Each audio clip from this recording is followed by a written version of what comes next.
حضرت سخی لال شہباز قلندر کی نگری سے ادریس بھائی کا سلام قبول ہو۔ دوستو، ہم نے سخی لال شہباز قلندر کی آمد سیون شریف میں جب ہوئی، ان کے سلسلے میں ہم نے 4 پروگرام پہلے ہی کیے ہیں، 4 ویڈیو بنائی ہیں، وہ انشاءاللہ آپ کو پسند آئی ہوگی۔ آج اس سلسلے کی 5ویں اور آخری ویڈیو بنا رہے ہیں، انشاءاللہ آپ کو پسند آئے گی۔ گزارش کرتے ہیں کہ ویڈیو آخر تک دیکھیں، بڑی مہربانی ہوگی۔ جب حاکم سیون کی سخی لال شہباز قلندر کے سامنے ایک نہ چلی تو وہ بڑا مایوس ہوا۔ راجہ جیر کی نیندیں حرام ہو گئی تھیں۔ سیون میں ایک مسلمان درویش کی موجودگی اس کے لیے مستقل عذاب بن کر رہ گئی تھی۔ وہ درباریوں کے سامنے اپنے آپ کو بے خوف بے نیاز ثابت کرنے کی کوشش کرتا تھا، مگر اندرونی طور پر بہت زیادہ خوف زدہ تھا۔ اکثر اسے تنہائی میں نجومیوں کے الفاظوں کی بعض گشت سنائی دیتی تھی۔ مہاراج، یہ وہی شخص ہے جس کے ہاتھوں آپ کی زندگی اور اقتدار کو شدید خطرہ لاحق ہوگا۔ راجہ جیر کئی بار اپنی فوجی طاقت کا مظاہرہ کر چکا تھا، مگر ہر بار اسے ناکامی کا منہ دیکھنا پڑا تھا۔ آخر حاکم سیون نے اپنے علاقے کے کچھ جادوگروں کو طلب کر کے ان سے مسلمان درویش کے بارے میں مشورہ کیا۔ بہت غور و فکر کے بعد تمام جادوگر ایک ہی نتیجے پر پہنچے اور ان سیاہ کاروں نے حاکم سیون کے روبرو اس مسلمان درویش کی روحانی طاقتوں کا اعتراف کرتے ہوئے کہا، مہاراج، اس شخص کی اڑان بہت اونچی ہے، قسمتی سے ہمیں اس مقام تک رسائی حاصل نہیں ہے۔ ہمارا علم و ہنر مسلمان درویش کا کچھ نہیں بگاڑ سکتا۔ جادوگروں کے اس اعتراف پر راجہ جیر بہت برہم ہوا۔ جب تم لوگ میرے دشمن کو دفع نہیں کر سکتے تو پھر تمہارا عدم وجود دونوں برابر ہیں۔ سیون کے سائروں نے مقابلے سے پہلے ہی اپنی شکست تسلیم کر لی تھی۔ ہمارا عجز اپنی جگہ، مگر پھر بھی ہم مہاراج کو ایک مفید مشورہ دے سکتے ہیں، اور اگر اس ترکیب پر عمل کیا گیا تو بہت جلد آپ کو اپنے دشمن سے چھٹکارا مل جائے گا۔ پھر جب حاکم سیون نے وہ ترکیب پوچھی تو جادوگروں نے اپنا تجویز کردہ نسخہ بتا دیا۔ اگر کسی طرح مسلمان درویش کے شکم میں حرام غذا داخل کر دی جائے تو اس کی ساری روحانی قوت زائل ہو جائے گی اور پھر ہمارے جادو کی شکتی اس پر غالب آ جائے گی۔ راجہ جیر نے سائروں کا یہ مشورہ قبول کر لیا اور پھر کچھ دن تک مسلمان درویش کی خدمت میں حاضر ہو کر اپنی عقیدت کا اظہار کرتا رہا۔ یہ حاکم کی ایک سیاسی چال تھی۔ وہ اپنے منافقانہ عمل سے یہ تاثر دینا چاہتا تھا کہ اس نے مسلمان درویش کے وجود کو تسلیم کر لیا ہے۔ آخر راجہ نے ایک روز کسی حرام جانور کا گوشت پکوایا اور کئی خوان سجا کر حضرت سخی لال شہباز قلندر کی خدمت میں بھیج دیے۔ خدمتگاروں نے حاکم سیون کی نظر قبول کی اور تمام خوان اپنے مرشد سخی لال شہباز قلندر کی خدمت میں پیش کر دیے۔ یہ کیا ہے؟ حضرت سخی لال شہباز قلندر نے خدام سے پوچھا۔ راجہ جیر نے آج فقیروں کی دعوت کی ہے، خدام نے عرض کیا۔ حضرت سخی لال شہباز قلندر نے خوان سے کپڑا اٹھایا اور کھانا دیکھتے ہی ان کا رنگ متغیر ہو گیا، پھر چہرے پر غیظ و جلال کے آثار نمایاں ہوئے۔ خدام حیرت و سکون کے عالم میں مرشد کی بدلتی ہوئی کیفیت دیکھ رہے تھے۔ ہمارا خیال تھا کہ وہ کافر اتنی نشانیاں دیکھنے کے بعد ایمان لے آئے گا، مگر جس کی تقدیر میں ہلاکت و بربادی لکھی جا چکی ہو اسے اللہ تعالیٰ کے سوا کوئی نہیں ٹال سکتا۔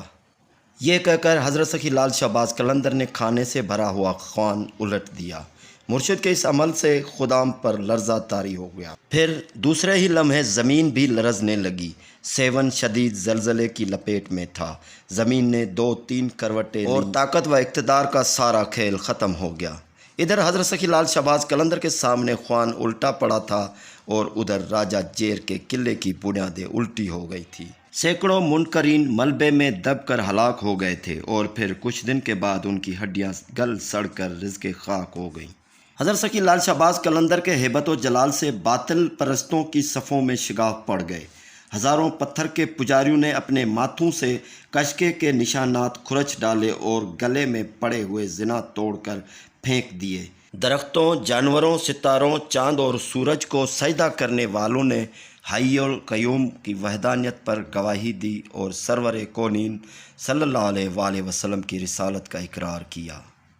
روایت یہ ہے کہ حضرت سخی لال شہباز قلندر رحمۃ اللہ علیہ کے خوف سے جو طوائفیں ترک سکونت کر کے کسی اور محلے میں چلی گئی تھی انہیں سکون قلب میسر نہ ہو سکا، یہاں تک کہ وہ سخی لال شہباز قلندر کی خدمت میں دوبارہ حاضر ہوئیں اور آپ کے دست مبارک پر تائب ہو کر حلقہ اسلام میں داخل ہوئیں۔ کتاب قلندر نامہ کے مطابق آپ سیون شریف میں سن 649 ہجری میں تشریف لائے۔ تحفۃ الکرام کی روایت ہے کہ آپ غوث بہاؤالدین زکریا ملتانی اور ان کے فرزند صدر الدین عارف کے ساتھ سیر و سفر کرتے ہوئے ٹھٹھہ کے قریب پیر پٹ سے ملاقات کی، چونکہ پیر پٹ نے سن 642 ہجری میں وفات پائی تھی، اس لیے اسے ظاہر ہوتا ہے کہ آپ اس سے بھی پہلے سندھ میں وارد ہوئے۔ سیر و سفر کے بعد سن 649 ہجری میں سیون میں آ کر قیام کیا۔ تاریخ مصنوعی اور تاریخ فیروز شاہی میں ملتان کے گورنر سلطان محمد سے آپ کی ملاقات کا ذکر بھی آیا ہے۔ سلطان محمد سلطان غیاث الدین بلبن کے فرزند تھے اور سن 669 ہجری میں ملتان کے گورنر ہوئے۔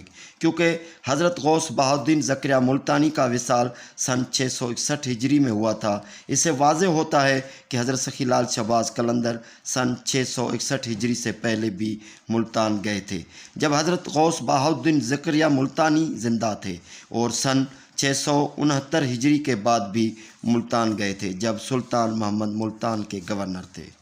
روایت ہے کہ سیون میں آنے سے قبل حضرت سخی لال شہباز قلندر نے لکی میں شاہ صدر الدین سے ملاقات کی اور ان سے کہا کہ آپ کی اولاد میں سے ایک بیٹا میرے ساتھ دیجیے تاکہ وہ ہمیشہ میرے ساتھ رہے۔ چنانچہ شاہ صدر الدین نے اپنا پوتا شاہ صلاح الدین ان کی خدمت میں دے دیا۔ ایک دوسری روایات کے مطابق حضرت سخی لال شہباز قلندر اپنے تینوں احباب حضرت غوث بہاؤالدین زکریا ملتانی، سید جلال الدین سرخ بخاری اور حضرت خواجہ فرید الدین مسعود گنج شکر کے ہمراہ شاہ صدر الدین سے ملے تھے۔ بہرحال سیون میں آنے سے قبل صدر الدین سے ملاقات ضرور ہوئی تھی۔ مرشد سخی لال شہباز قلندر کے آنے سے پہلے اس علاقے کی سرسبزی و شادابی میں کمی ہو گئی تھی، لیکن آپ کی آمد سے یہ علاقہ پھر سرسبز و شاداب ہو گیا۔ پیارے دوستو، آج کی ویڈیو کی تمام معلومات اس کتاب میں سے لی گئی ہے۔ امید کرتے ہیں کہ یہ ویڈیو آپ کو پسند آئی ہوگی۔ اگر آپ ہمارے چینل پہ نئے ہیں تو چینل کو سبسکرائب کیجئے، بیل آئیکن دبا دیجئے، ویڈیو اچھی لگے تو لائک کیجئے، دوستوں کو شیئر کیجئے، بڑی مہربانی ہوگی۔ اس کے ساتھ ہی اجازت چاہیں گے۔ خدا حافظ۔